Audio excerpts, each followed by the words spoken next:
SER Podcast. Jesús Callejo, bienvenido a SER Historia. ¿Qué tal, Nacho? Al fresquito, que bien se está aquí. Desde luego, al fresquito, a este viento casi de piratas, ¿no? De la Tramuntana. De la Tramuntana, totalmente. Estamos aquí en la zona noroeste de Mallorca, en esta Sierra Tramuntana maravillosa, con un paisaje increíble, en esta posesión de Galatzó, en donde, como vamos a ver y vamos a explicar, ¿no?, en este programa, ha sido el escenario, ¿no?, y el trasfondo de infinidad de aventuras y de historias, algunas bastante curiosas. Y vamos a dedicar este cronovisor a la piratería, a los corsarios. Aquí no hubo bocaneros, pero vamos, gente bastante peligrosa, ¿no? Lo comentábamos el otro día, que tenemos esa idea un poco idealizada, ¿no?, y romántica, ¿no?, de los piratas del Caribe, y realmente a mí no me hubiera gustado cruzarme con ninguno de ellos, ¿eh? Hombre, un pirata precisamente lo que buscaba era el botín, buscaba una buena presa, como así se llamaba en términos marinos, y si había que matar, se mataba, no había ningún tipo de problema. El problema estaba más en los corsarios, porque los corsarios sí se tenían que sujetar a una ley, que era la patente de corso, donde solo podían atacar a los barcos enemigos de la corona. De vez en cuando se les iba la mano, y entonces ahí es donde había sus problemas. Por eso, para ser corsario, así como para ser pirata, solo tenías que ser un desalmado y un facineroso y atracar cualquier barco que tú pillaras. Para ser un corsario tenías que tener varios requisitos. Bueno, tenías que primero pedir permiso, ¿no?, al comandante marino de la comandancia marina del departamento determinado, luego tener un registro donde te registraban para que supiera un poco qué tipo de navío tenías, cuántos cañones, y por otra parte, que es algo que no sabe mucha gente, poner una fianza. Tenías que poner una fianza, y bastante fuerte, porque si al final no atacabas a uno de los barcos supuestamente enemigos de la corona y atacabas a otro tipo de navío, pues esa fianza la perdías, incluso también tu vida podía correr peligro si había consecuencias humanas, ¿no?, en ese... Algunos les confundía la noche, ¿no?, y atacaban el barco que no era. Claro, porque la codicia era la codicia, y estamos hablando de épocas, bueno, fíjate que del momento que hablaremos aquí en concreto, cuando hablemos de nuestro personaje, es el siglo XVIII. En fin, el siglo XVII, XVIII y XIX fue el momento clave dentro del mundo corsario, sobre todo en aguas mediterráneas, sobre todo también porque estaba, bueno, pues los ataques de Berbería. Berbería es toda la zona del norte de África, estaríamos hablando de Marruecos, estaríamos hablando de Argel, de Túnez y también de Libia, y en fin, eso daba bastante guerra. Pero el ser corsario, por una parte, era un beneficio, era una forma de vivir. En fin, cualquier barco privado que reuniera los requisitos podía ser corsario, siempre y cuando tuviera la patente de corso. Por otra parte, también había una parte ideológica, si quieres, porque en el fondo había que atacar a los musulmanes. Entonces, en aquella época eran los barcos cristianos, una especie de cruzada, que tú tenías que atacarles también a ellos, y eso, pues bueno, también se puso en boga. Así que ser corsario era una cosa muy seria, se regulaba mucho, y cuidado, los corsarios podían ser particulares, pero también podía ser gente que formaba parte de la Real Armada. Entonces ahí había de todo. Muy bien, Jesús Callejo, como siempre, tenemos aquí dispuesto el cronovisor, nuestra máquina del tiempo para viajar en el tiempo y en el espacio. ¿A qué fecha nos propones esta semana? Pues mira, la fecha es el 21 de julio de 1784.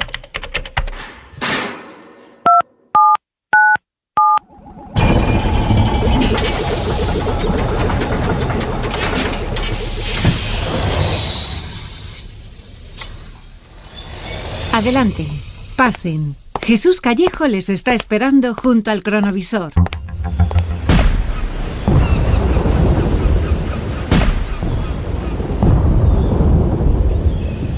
Jesús Callejo, ¿a dónde me has traído? Que nos están bombardeando. Bueno, pues Argel. No, pero estamos en el lado de los buenos, o sea, de los vencedores en este caso, ¿no?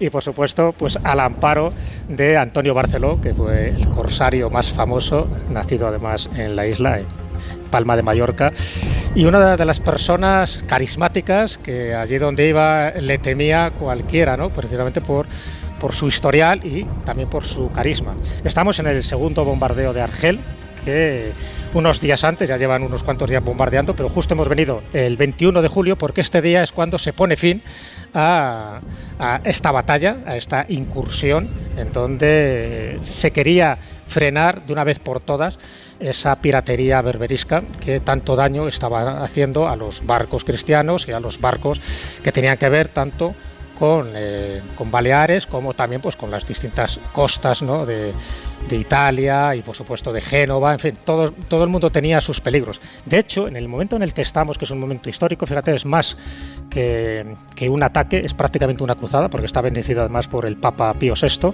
Estamos hablando de que están interviniendo en esta flota combinada ni más ni menos que los reinos de España, Nápoles, Sicilia, Portugal y la Orden de San Juan, es la Orden de Malta también. En fin, es como una especie de cruzada, es como diciendo, hasta aquí hemos llegado, ya no volvéis a atacar ningún barco más cristiano. Entonces, bueno, pues por entonces Argel y sobre todo pues toda la parte de Marruecos y de Libia, pues eran muy temidos. En fin, era a ver quién se disputaba el Mediterráneo.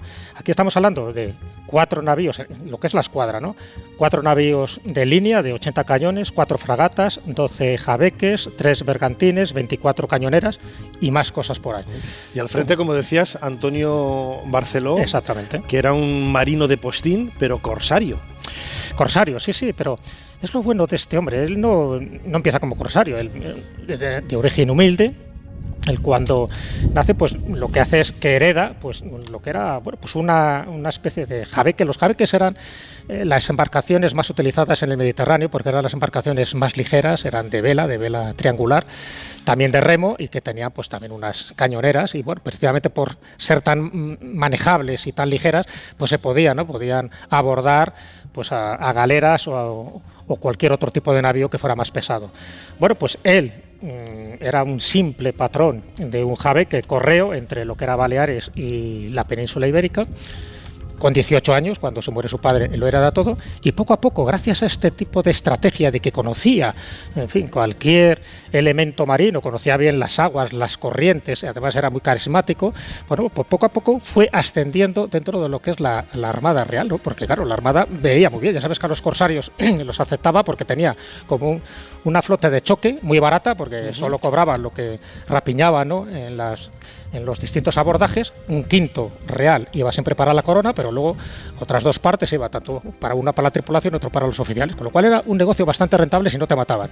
Bueno, pues Antonio Barceló prácticamente llegó a todos los puestos posibles dentro de lo que es el mundo de la Armada, porque él empezó, ya te digo, pues nada, con un jabeque pequeñito, pero luego fue alférez de fragata, capitán de fragata, teniente y capitán de navío. El capitán de navío equivale más o menos a coronel, y así hasta que llegó ni más ni menos pues que a teniente general. O sea, que estamos hablando de un almirante, empezando por más bajo, sin prácticamente cultura, solo sabía firmar y, en fin, 4 letras más, pero eso no le impidió que no tuviera una cultura general para llegar a los más altos puestos dentro de la Armada, y sobre todo para ser muy querido por sus subordinados, por su tripulación, y muy odiado por aquellos que tenían, por decirlo así, una carrera de oficio, ¿no?, dentro de lo que es la Armada. Pero claro, es que le daba sopa con ondas a todos. Desde luego.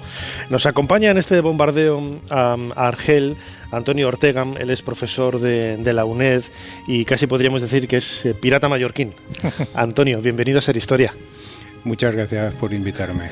Ayer, hablando con él por teléfono, me decía que en Mallorca, que claro, que era una tierra de piratas y que muchos seguían siendo casi piratas, ¿no? Y muchos descendientes de piratas, ¿no? Porque es algo, lo que decía yo al principio, ¿no? Lo hemos idealizado tanto, pero eran gente muy peligrosa.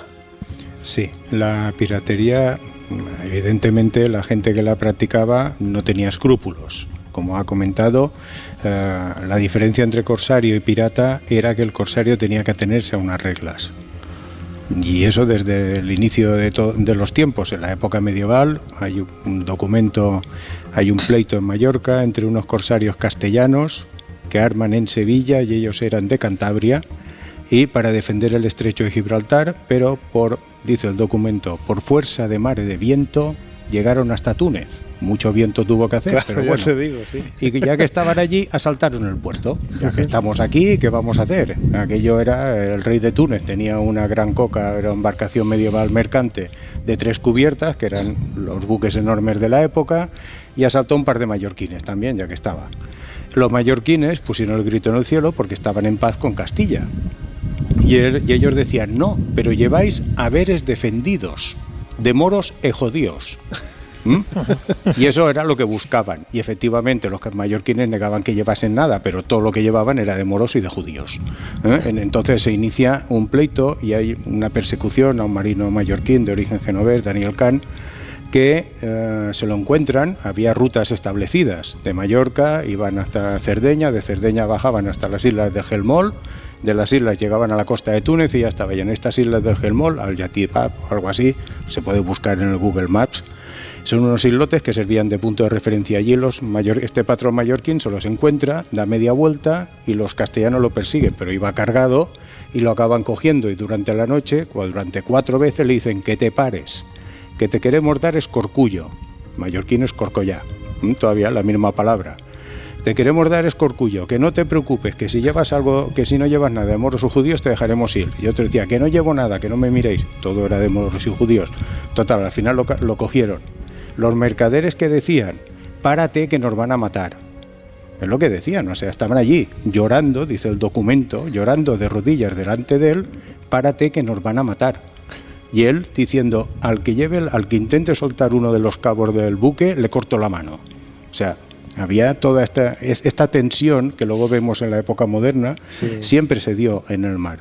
Y su problema era ese, que ellos no podían, actuando como corsarios, no podían saltar el límite.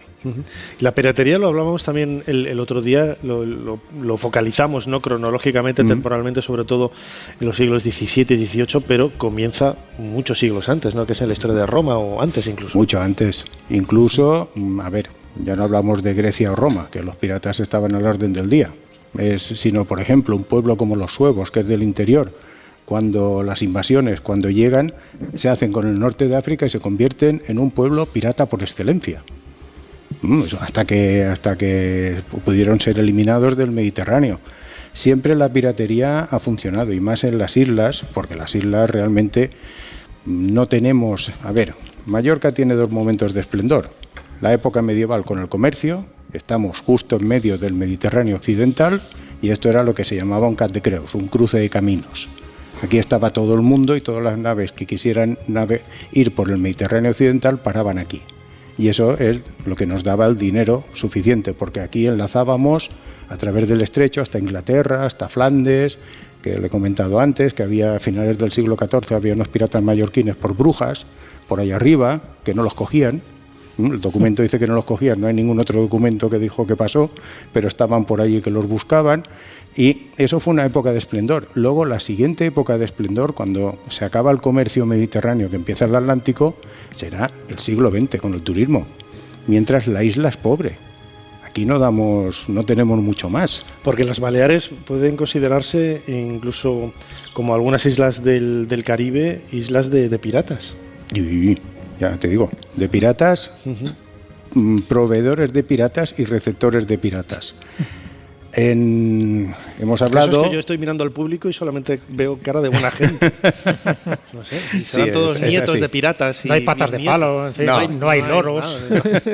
No, lo que comentaba, el asalto a Argel, lo que intentaban era parar esa piratería. Claro. Pero hay que tener en cuenta que Mallorca siempre ha sufrido eso. Tenemos todo el sistema de atalayas, de aviso. Tenemos todo esto. En el siglo XIV, en 5 años... Puerto Cristo fue asaltado 3 veces, despoblado 3 veces, todos acabaron vendidos en Ceuta. O sea, era un continuo todo este movimiento. Y luego el peligro radicaba, pues eso, el saltarme el corso y acabar hecho un pirata. Eso le pasó a un patrón ibicenco, que como le he comentado, debía ser el antecedente de los piratas ibicencos de la época moderna, que se saltó la norma y Sancho I, que estaba en Perpiñán, se enteró. Lo denunciaron y le dijo, me lo traéis que lo cuelgo aquí. Hemos de tener en cuenta que para evitar estos daños, por ejemplo, en el puerto de Palma nos vamos a Tarazana, ¿no? Nos vamos a ver la lonja, qué bonito, pues allí tienen que pensar que había una serie de orcas con cadáveres descomponiéndose de los que se dedicaban a eso. Y si eran piratas, una vez colgados, después de unos días se lo llevaban a Portopí y los dejaban allí para todo buque que llegase, supiese lo que hacían con los piratas. O sea, este era el final de un pirata, pero mientras anda que no daba la paliza.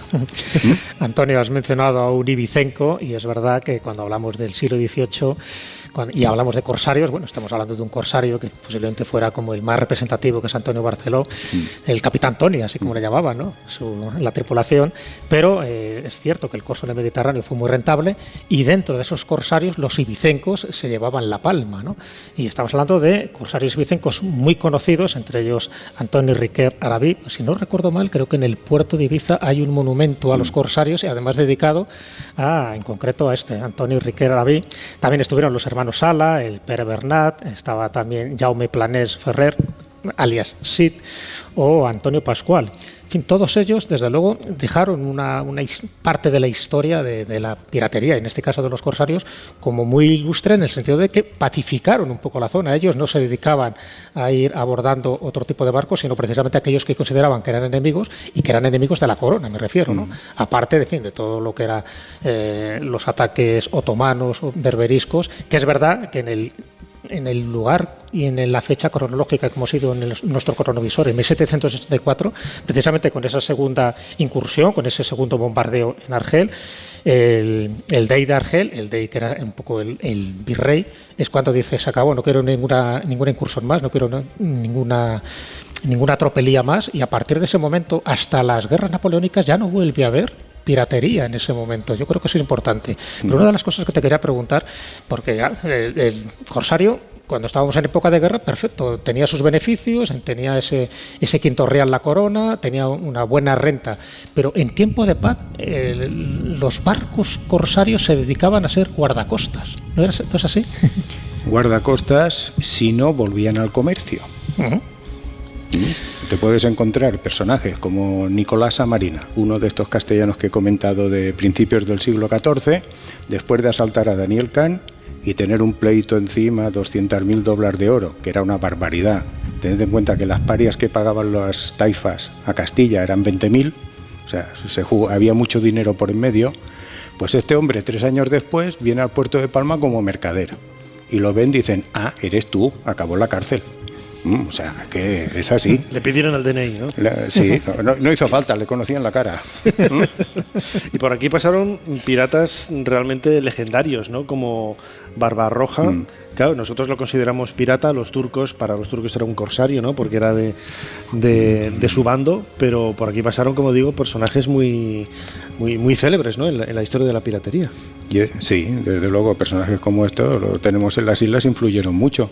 Y no solo personajes estos, sino otros, por ejemplo, más anónimos, que también asaltaban la costa, que llevó, por ejemplo, a que la fisonomía de Palma fuese la que era, hoy casi es. ¿Qué ocurrió? En la época de Felipe II, los jurados de Mallorca cogieron y le fueron al rey, le hicieron un documento diciendo: o protege la ciudad o abandonamos las islas, porque ya no podían más. O sea, para los turcos el venir a Mallorca era ir al súper a comprar esclavos. Era así, porque era un negocio. El negocio era el trato de esclavos. Cuando salías, lo que tenías que coger era X número de esclavos que se vendían a tal cantidad de dinero, que era lo que te daba beneficio, aparte de las mercaderías y todo esto. Porque luego estos esclavos tú los vendías, pero a la vez estos esclavos luego tenían que manumitirse, tenían que soltarse. Para ello tenían que trabajar una serie de años gratis. O que el rey les pagase, o su familia si tenía, les pagase. El negocio que había montado detrás de toda la piratería era enorme. Hay una expresión que mucha gente desconoce el origen, y es que cuando, Antonio Barceló, por ejemplo, pues capturaba a enemigos, esos enemigos iban directamente a la corona española, pero claro, ¿cuál era el uso que se les daba? Se les convertía en galeotes. Es decir, los que tenían que remar, que era uno de los castigos más duros que podía existir, incluso una de las penas de la Inquisición también era convertirse en galeotes. Pero en términos populares se les llamaba chusma. Eso es realmente, cuando alguien le llama eres una chusma, se está refiriendo a que eres un galeote y por lo tanto era una persona que tiene una vida totalmente empobrecida y miserable. Sí, era el término que se utilizaba. También hay que tener en cuenta que las embarcaciones de aquella época embarcaban al primero que cogían. Y es esto, no solo la época moderna. Si analizamos algunos buques corsarios, desde un principio, este pleito por no meterme en otros, hay un buque corsario, hay unos corsarios a finales del siglo XIII y hay napolitanos, mallorquines, castellanos, vascos, franceses, unos cuantos genoveses y uno de Livorno, que van todos en la misma embarcación y van a robar. Habían salido en corso, pero es que no estaban cogiendo nada y se estaban arruinando, porque como ha dicho, tenías que hacer una inversión inicial. No solo en el buque, pagarlos a la gente, que ocurre en las películas de piratas. No me has pagado el sueldo, me amotino, ¿no? Pues te había que pagarles. Y no estaban teniendo ninguna presa. El capitán se pone enfermo, lo dejan en una isla tirado, y eso que estaba prohibido. La ley prohibía expresamente dejar al capitán en una isla. No en el norte de Europa, las leyes del norte de Europa sí que lo permitían, no sé por qué, todavía. Y dejan al capitán y el segundo, el que se amotina, dice: anamos los rabos de Tutón, vamos a robar a todo el mundo. Pasaron de corsarios a piratas. Barra libre. Barra libre. Y ellos acabaron colgados libremente de una horca. O sea, que eso era su destino, es que era eso, pero acuciados porque es que llevaban 7 o 8 meses, no me acuerdo exactamente, que lo dice el documento, se lo ponen como excusa y no habían logrado nada. Eran muy malos piratas. En esta ocasión, estos eran de los malos. Hemos empezado hablando de Antonio Barceló, ese corsario tan característico, ¿no? y tan importante, ¿no?, en la historia de Mallorca. Hay unos versos, ¿no?, que dice: si el rey de España tuviera 4 como Barceló, Gibraltar fuera de España, que de los ingleses no, ¿no?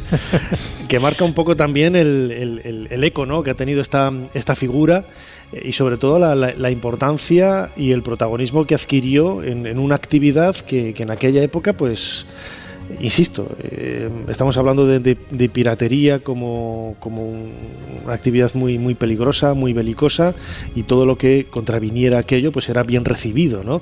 Y Antonio Barceló acabó convirtiéndose en un verdadero héroe, ¿no?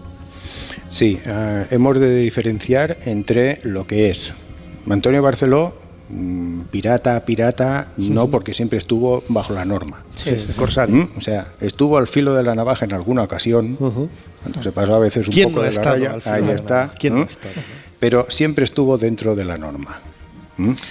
Era un negocio lucrativo y a él le sirvió no solo para ganarse la confianza de la gente, sino también para poder ascender. De hecho, él estaba dentro de la Real Armada, o sea que él, desde el primer momento, en el momento que le empiezan a nombrar alférez de fragata, en fin, capitán de fragata, capitán de navío, todo eso es la escala, ¿no? La escala jerárquica. No era de academia, ya digo, él no tenía estudios, no tenía una carrera, por decirlo así, pero sí que ganó sus méritos y sus galones en el campo de batalla. En el campo de batalla, porque no perdía nada, o sea, no perdía ninguna batalla. De hecho, cualquiera que veía su jabeque automáticamente huía, porque sabía perfectamente que Barceló, el capitán Tony, iba por él. De hecho, hay, aparte de la frase, esta especie de copla graciosilla que ha comentado Nacho, había una especie de dicho, de refrán en las costas levantinas diciendo: eres más valiente que Barceló por la mar. O sea, que decir que eres más valiente que Barceló por la mar es como decir, bueno, los tenías bien puestos, ¿no?, con un par.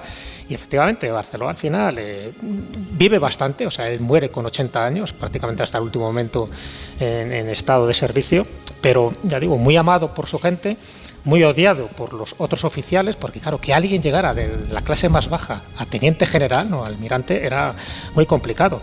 Pero sin embargo, sus cicatrices, además era un hombre, hay retratos de él, tenía cicatrices prácticamente por todo el cuerpo, no era como Blas de Lezo, que iba perdiendo un miembro a medida que iba perdiendo una batalla o iba ganando batalla. Bueno, Blas de Lezo no perdió tampoco ninguna batalla, sí. Pero en el caso de Antonio Barceló tenía unas cicatrices pues muy, muy llamativas que le afeaban su rostro, pero también eran esas cicatrices que formaba parte de su historial, de su experiencia y de uno de los marinos más avezados. O sea que yo creo que es de los que hay que tener dentro de esa historia de España con más renombre, porque siempre estuvo en las líneas, por decirlo así, de la corona, y nunca se pasó, a pesar de que tuvo tentaciones, nunca se pasó a la piratería, y eso que muchos de sus compañeros sí que lo hicieron. Así que es verdad que dentro de lo que eran las Islas Baleares, tanto en Mallorca como en Ibiza, fueron dos ejemplos representativos de personajes que grabaron con su nombre y casi a sangre, ¿no?, para limpiar de la piratería auténtica, de la piratería más salvaje, limpiaron el Mediterráneo, y eso es algo que hay que reconocerles.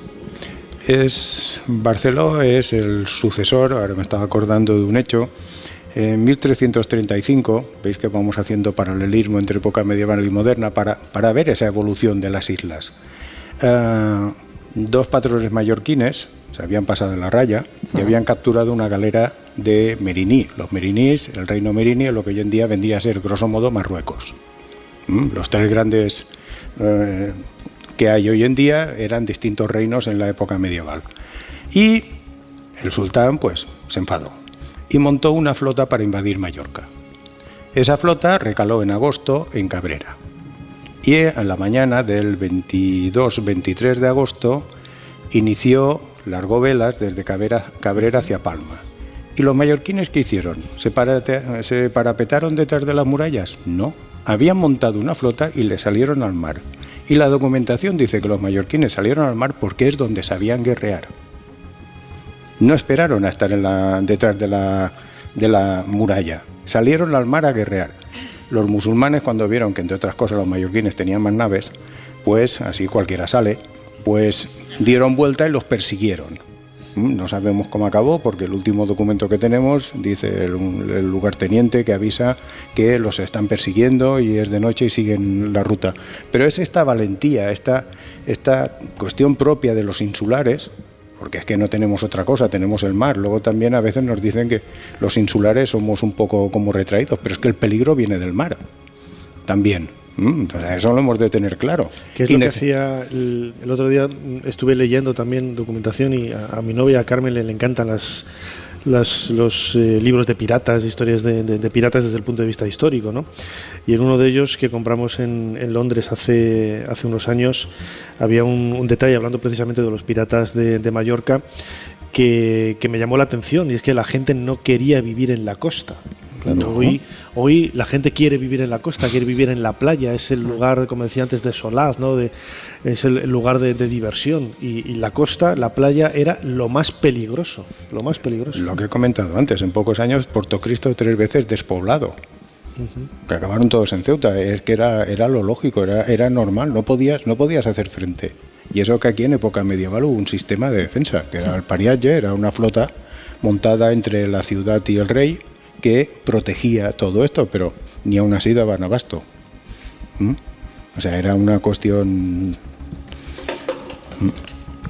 Eso por no hablar de las incursiones vikingas, si nos vamos un poco más atrás, entonces vivir en la costa tenías más opciones de que acabaras asesinado, acabaras violado o acabaras de mala manera. Pero es cierto, ¿no? Un poco todo lo que formaba parte de la costa eran zonas más prósperas, en principio, porque es donde estaban los puertos. En fin, fíjate, por ejemplo, todo lo que tenga que ver con Cádiz o con Sevilla, con el Guadalquivir, eran las zonas más prósperas en la época del comercio, ¿no? Y estamos hablando después de la conquista de América, a partir del siglo XVI-XVII, el vivir ahí era, bueno, iban prácticamente todo el mundo a buscar fortuna a los lugares costeros. Pero es cierto que en otras épocas era más complicado vivir, y sobre todo en estas épocas donde en el Mediterráneo había prácticamente de todo, había todo lo bueno y todo lo malo, y en este caso Antonio Barceló, ya digo que sirvió un poco pues para limpiar las aguas pues de esos piratas facinerosos que sí que estaban asolando las costas tanto de Mallorca como de Ibiza. Así que bueno, ese es el homenaje, ¿no?, que le hemos hecho al capitán Toni. Desde luego, sí, se lo merecía. Toni Barceló. Uno de esos personajes casi olvidados, ¿no? Con una historia realmente brillante que lo hace merecedor de que hoy le dediquemos este cronovisor, hablando de piratas, de corsarios, en este programa especial de Ser Historia que estamos haciendo desde la posesión de Galatzó en Mallorca, un lugar también con ese marco vinculado a la historia de la piratería. Antonio Ortega, profesor de la UNED, como siempre, muchísimas gracias por habernos ayudado a hacer un poquito más de historia. Muchísimas gracias a vosotros por colaborar en este homenaje a un personaje que es el culmen de toda esa historia marítima de las islas. Y Jesús Callejo, crononauta, este es el último programa que hacemos, pero seguiremos haciendo programas a lo largo del verano, no nos vamos a separar de la antena, y tenemos esos podcasts, Ser Historia Plus en Podimo, podcasts exclusivos con temas monográficos, temas exclusivos, contenidos exclusivos a lo largo de todo el verano, y retomamos nuestra máquina del tiempo ya engrasada y puesta al día. Por supuesto. En septiembre, cuando empecemos la 14ª temporada ya. Agárrate. Seguiremos navegando y haciendo travesías fantasías históricas, por supuesto. Muy bien, Jesús Callejo, crononauta, muchísimas gracias por habernos ayudado a hacer un poquito más de historia. Muchísimas gracias a ti, querido Nacho, y nos vemos en la siguiente temporada. Nos vamos con Mito Fresco. Suscríbete a Ser Historia. Todos los episodios y contenidos adicionales en la app de Cadena Ser y en nuestros canales de Apple Podcast, Spotify, iVoox, Google Podcast y YouTube. Escúchanos en directo en la Ser los domingos a la 1:30 de la madrugada. Cadena Ser. La radio.